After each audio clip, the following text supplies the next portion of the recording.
지난밤에 잘 주무셨는지요? 6월 14일 월요일 요양 새벽 묵상 시작하겠습니다. 언제나 우리를 사랑하시는 좋으신 우리 아버지 하나님, 새로운 하루 한 주를 열어주심을 감사드립니다. 이 아침에도 우리 하나님의 선하심과 인자하심을 말씀 속에서 누리며 우리의 마음이 더욱더 주를 향하여 주님 가까이 가기를 원합니다. 이 하루와 이 한 주간의 삶의 시작이 하나님의 말씀을 따라 시작하는 시간 되게 도와주시고, 이 말씀이 우리의 심령에 뿌리 내려서 이 한 주간 열매 맺는, 말씀의 열매 맺는 자들 되도록 인도하여 주시옵소서. 사랑하시는 우리 구주 예수 그리스도 이름으로 기도하옵나이다. 아멘. 찬송가 204장 주의 말씀 듣고서 준행하는 자는 주의 말씀 듣고서 준행하는 자는 반석 위에 터닫고 집을 지음 같아 비가 오고 물나며 바람 부딪혀도 반석 위에 세운 집 무너지지 않네. 잘 짓고 잘 짓세 우리 집 잘 짓세 만세 반석 위에 우리 집 잘 짓세. 주의 말씀 듣고도 행치 않는 자는 모래 위에 터닫고 집을 지음 같아 비가 오고 물나며 바람 부딪힐 때 모래 위에 세운 집 크게 무너지네. 잘 짓고 잘 짓세 우리 집 잘 짓세 만세 반석 위에 우리 집 잘 짓세. 세상 모든 사람들 집을 짓는 자니 반석 위가 아니면 모래 위에 짓네. 우리 구주 오셔서 지은 상을 줄 때 세운 콩으로 팔아서 영영상벌 주리. 잘 짓고 잘 짓세 우리 집 잘 짓세 만세 반석 위에 우리 집 잘 짓세.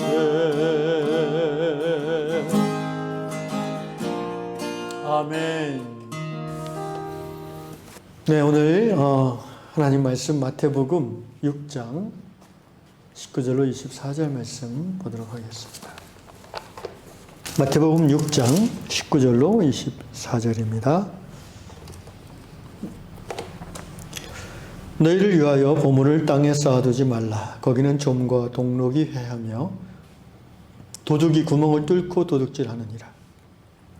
오직 너희를 위하여 보물을 하늘에 쌓아두라. 거기는 좀이나 동록이 해하지 못하며 도둑이 구멍을 뚫지도 못하고 도둑질도 못하느니라. 내 보물이 있는 그곳에는 내 마음도 있느니라. 눈은 몸의 등불이니 그러므로 내 눈이 성하면 온몸이 밝을 것이요 눈이 나쁘면 온몸이 어두울 것이니 그러므로 내게 있는 빛이 어두우면 그 어둠이 얼마나 더하겠느냐. 한 사람이 두 주인을 섬기지 못할 것이니 혹 이를 미워하고 저를 사랑하거나 혹 이를 중히 여기고 저를 경히 여김이라.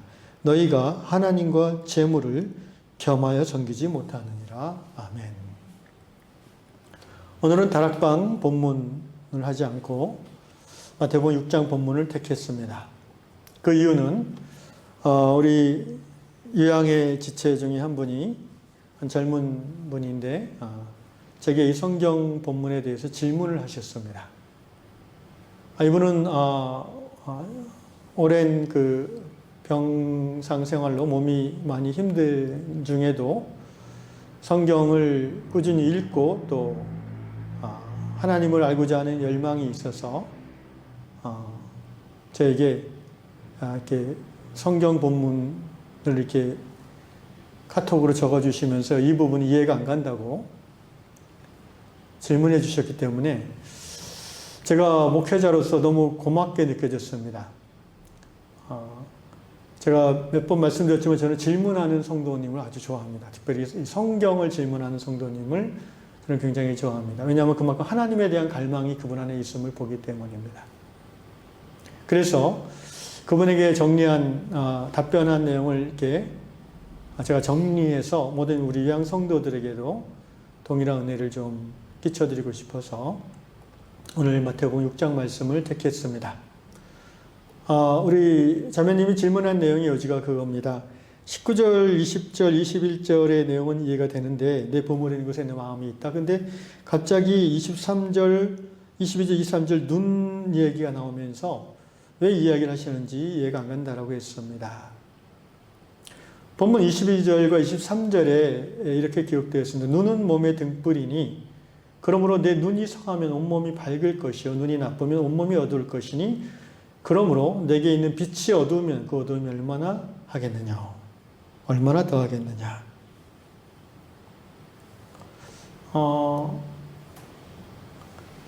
눈은 몸의 등불이니라고 했죠. 비유적인 표현이죠. 우리 몸의 기관 중에서 그 빛을 받아들일 수 있는 기관은 눈밖에 없죠. 그래서 눈이 몸의 등불이다. 등불이라는 것은 이제 어두운 밤길을 걸을 때 비춰주는 것이 등불이잖아요. 눈이 빛을 받아들여서 길도 볼 수 있고 물건도 집을 수 있는 거죠. 눈은 몸의 등불입니다. 우리가 눈을 감으면은 우리 몸속은 캄캄하죠.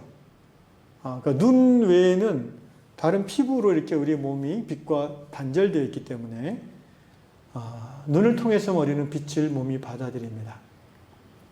이걸 이제 좀 과학적인 말로 하자면 그 빛이 각막을 통과해서 수정체를 통해 상을 만들고 그것이 망막에 맺히면 그것이 이제 시신경을 통해서 뇌로 전달됨으로써 우리는 비로소 우리 눈으로 보는 바깥 세계에 있는 빛을 감각하여 볼 수 있게 되는 것이죠.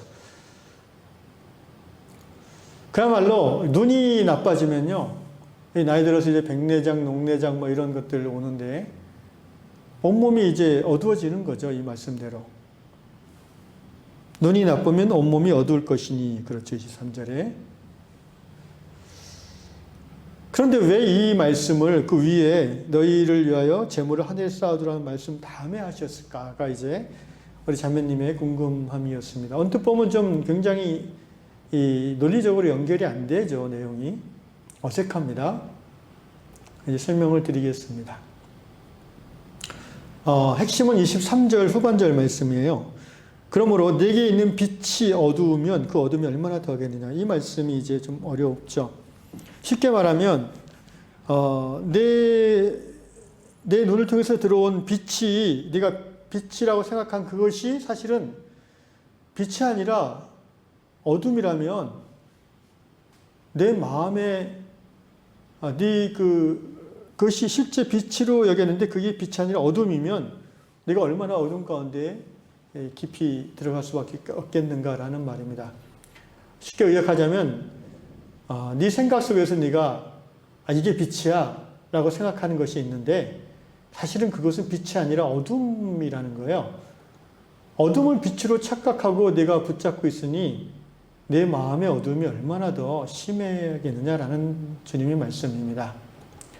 조금 전에 사람이 자기 눈을 통해 빛을 받아들이지 못하면 그 몸은 영락없이 어둠 속에 살 수밖에 없다고 말씀하셨잖아요.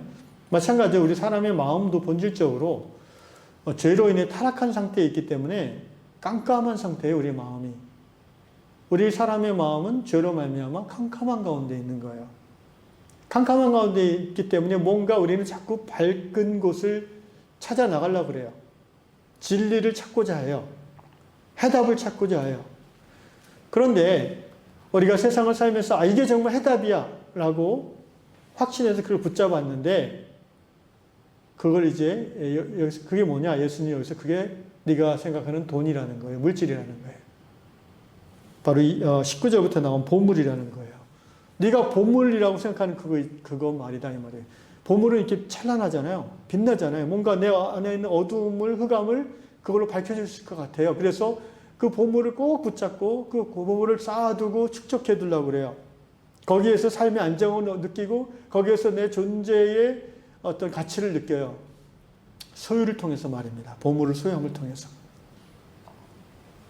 그런데 성경은 하나님은 뭐라 하시냐면은 네가 보물을 생각했던 그것, 네가 빛으로 생각했던 그것이 사실은 빛이 아니라 어둠이란다.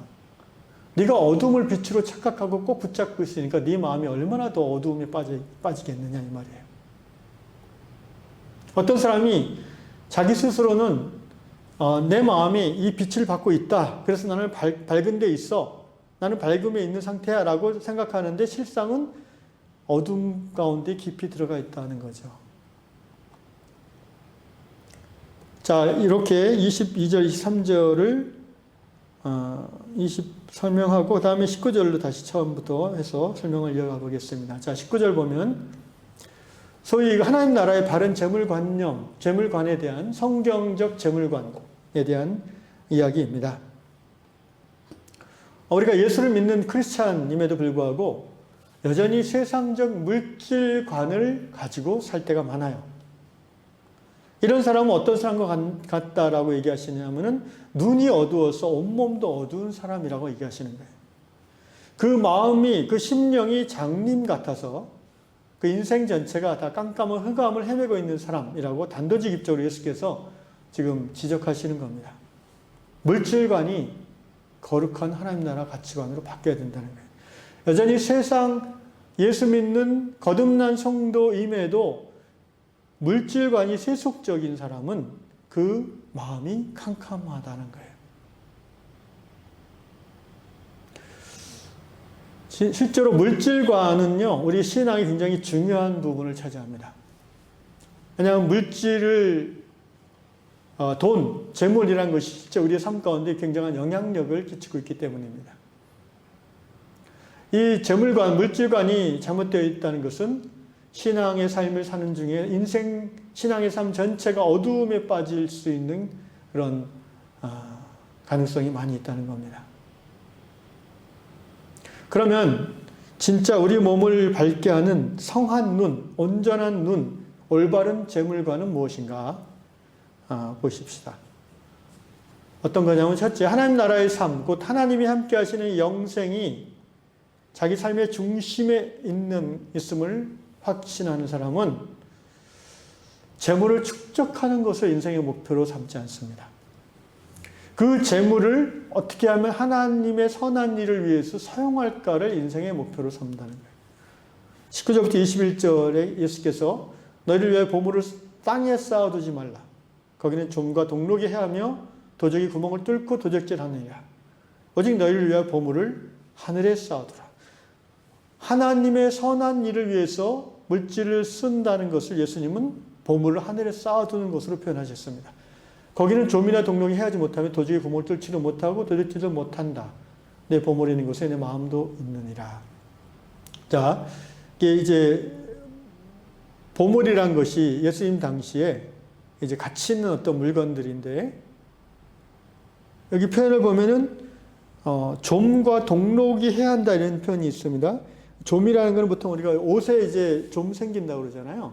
옛날에 어렸을 때 좀약을 이렇게 장롱에 넣어두고 그랬는데, 옛날 예수님 당시에도 옷에 좀이 생기면은 옷을 이제 못 입게 되잖아요.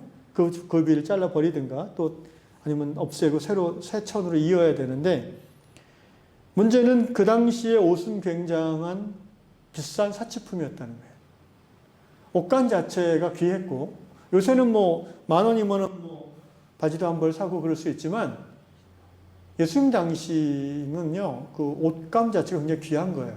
오죽 귀했으면요, 예수님이 입고 있던 그 십자가 달렸을 때 입고 있던 그 속옷을 로마 군인들이 뺏어서, 그것도 제비 뽑아서, 요새라면은 누가 줘도 안 입잖아요, 입던 속옷. 얼마나 옷이 흔한 시대입니까? 그런데 예수님 당시에는 옷이 귀했어요. 남이 입고 있던 옷을 가져다가 바로 훔쳐다가 시장에서 팔면 돈이 될 수 있었다는 거예요. 그러니까 옷을 이렇게 여기저기 막 훔치든지 해가지고 모아가지고 집 한 구석에 쌓아두면은요, 마음이 이제 뿌듯한 거예요. 이제 나는 평생 입을 옷을 쌓아뒀다. 그런데 어떻습니까? 좀이 먹는 거예요. 그래서 옷이 망가지는 거예요. 재산 가치가 확 떨어지는 거죠. 동록이라고 이건 뭐냐면요, 그 녹 쓰는 거 말하는 거예요. 그 당시 이제 구리나 이런 철로 화폐를 만들 때에 우리 옛날 10원짜리, 100원짜리 기억나시죠? 오래 이렇게 쌓아두면은 녹이 슬잖아요. 그래서 재산 가치가 훼손되는 거죠. 거기다가 이제 도둑질도 흔합니다. 왜냐하면 그 당시 보통 서민들의 집이 흙벽돌로 또는 흙으로 지어졌기 때문에 아주 숙달된 도둑들은요, 아예 바깥에서부터 밑을 파고 들어온대요. 터널을 만들어가지고 그 집에 가장 그 보물을 얻다 안방 침대 밑에 보관하는 걸 알고 거기서 이제 파서 가져간다는 거예요. 굉장하죠. 무슨 영화에 나오는 그런 장면이 연상되는데, 어쨌든 이 예수님 말씀이 의미하는 바는 뭡니까? 이 땅에 이렇게 보물을 쌓아두는 것은 위험 요소가 많다는 거예요. 오늘날도 마찬가지 아닙니까? 은행에 재물을 쌓아뒀는데, 현금을 보이스피싱 걸려가지고 전부 다 날리는 할아버지 할머니들이 있으시고요. 그 안 먹고 안 쓰고 그냥 악착같이 모은 건데 몇 억을 순식간에 그냥 날려버리는 거죠. 안 쓰고 안 먹고 주식에 그냥 계좌이체 빚까지 얻어가지고 요새 막 영끌 해가지고 요새 뭐 주식 투자하고 난리가 났는데, 그러다가 하루아침에 폭락하면 어떻게 돼요? 한 방에 인생이 이제 폭삭 망하는 거죠. 예나 지금이나요, 이 재물을 땅에 쌓아두는 것은 안전하지 않다는 거예요. 그것이 내 인생의 빛이 것처럼 여겨지지만 그 빛이 될 수 없다는 거예요.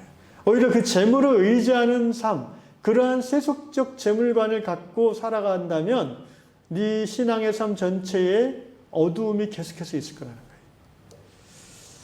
그럼 어떻게 해야 되는가? 예수님의 해법은 하늘에 쌓아두라는 겁니다.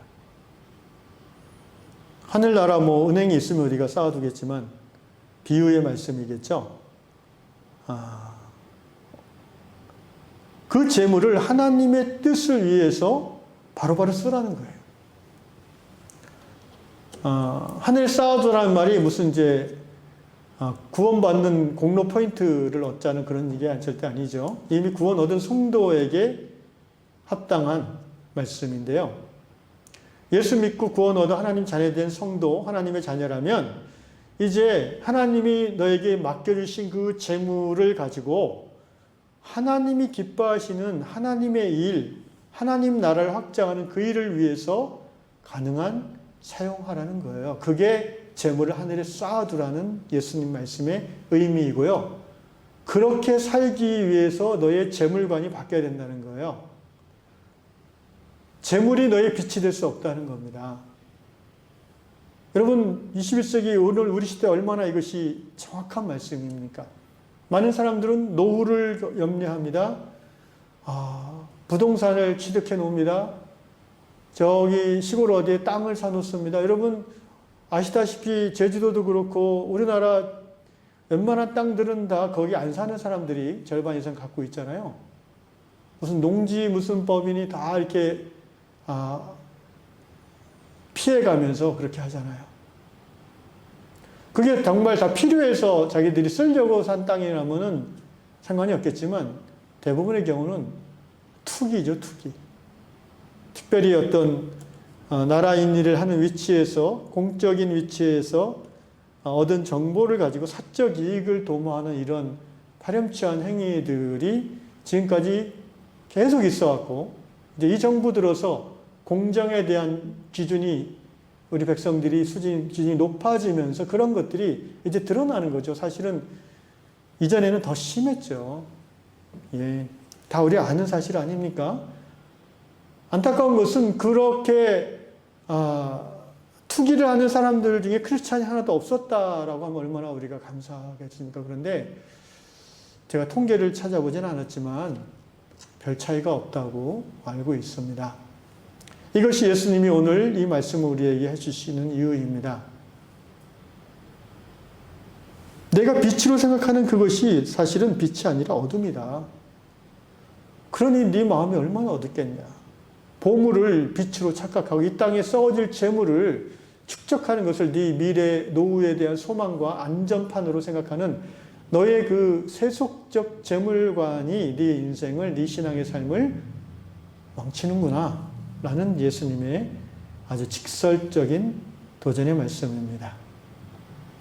사랑하는 형제자매 여러분, 재산을 축적하는 것의 반대는 재산을 갖지 않는 것이 아니라 재산을 선용하는 것입니다.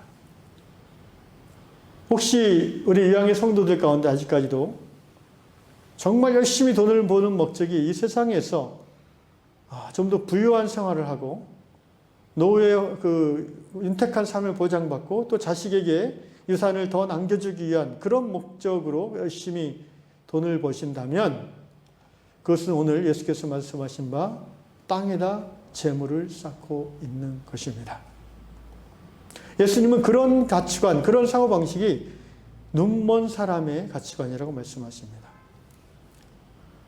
월급을 받아들고서 일단 하나님의 필요를 먼저 채울 생각을 하지 않고 어떻게 해서라도 저축하고 모아두고 하고자 하는 그런 마음으로 가득 차 있다면 또는 오늘 장사한 것의 순수입이 얼마나 되는지를 정확하게 계산해서 하나님 앞에 드려야 될 것을 먼저 생각하지 않고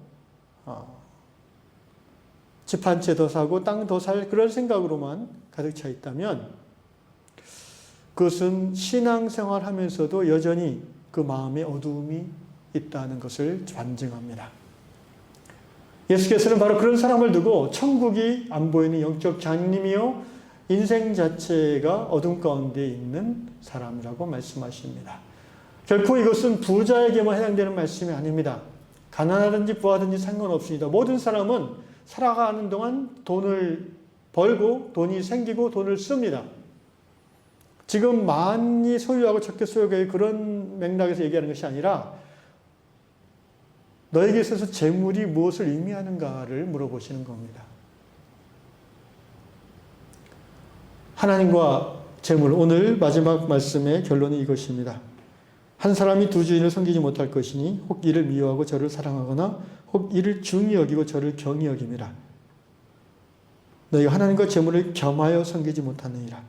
여러분 구약 성경에서부터 하나님의 선지자들이 계속해서 이스라엘에게 경고하신 내용이 이거 아니겠습니까? 겸하여 섬기지 말라는 것입니다. 오늘 우리 시대에 우리는 하나님 외에 재물이, 지위가, 내 건강이 나의 인생의 미래를 책임져 줄 것이라고 그것이 나의 빛이라고 착각하면서 살아가는 성도들이 많이 있습니다. 왜 예수 믿는다고 돈을 갖고 있으면 안 되나? 예수 믿는다고 뭐 집이 넓으면 안 되나? 그런 의미가 아닙니다. 결국은 그것이 여러분의 주인 역할을 하게 된다는 것입니다. 그리고 예수님은 그것을 경고하십니다. 하나님도 섬기고 재물도 섬기고 하나님도 섬기고 명예도 섬기고 그렇게 할 수 없다고 말씀하십니다. 너희가 하나님과 재물을 겸하여 섬기지 못하느니라. 오늘 이 아침에 우리는 하나님 앞에서 결단해야 되겠습니다. 과연 나는 이 시간 이후에 나의 삶의 빛을 오직 예수 그리스도로만 빛을 받아들이고 예수님의 빛만을 받아들일 것이냐, 아니면은 예수님과 더불어 겸하여 재물과 명예와 육신의 강건함으로 내 인생의 빛을 삼을 것인지, 그 두 가지가 함께할 수 없는 것임을 오늘 성령은 우리에게 말씀해 주셨습니다. 기도하시겠습니다. 사랑의 주님, 감사합니다. 우리가 통장에 얼마가 있든지 상관없이 그 모든 우리가 소유하고 있는 것이 우리를 구원할 수 없는 것임을 이 시간 고백합니다. 우리의 소유가, 사람들이 우리에게 이야기해주는 평판이, 우리 육신의 건강이 우리의 삶의 구원이 될 수 없는 것을 선포합니다.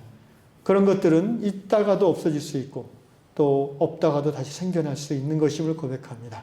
주님, 다만 예수 그리스도로 말미암은 영원하신 하나님의 은총만이 우리를 완전한 구원으로 여전히 인도하시는 줄로 믿습니다.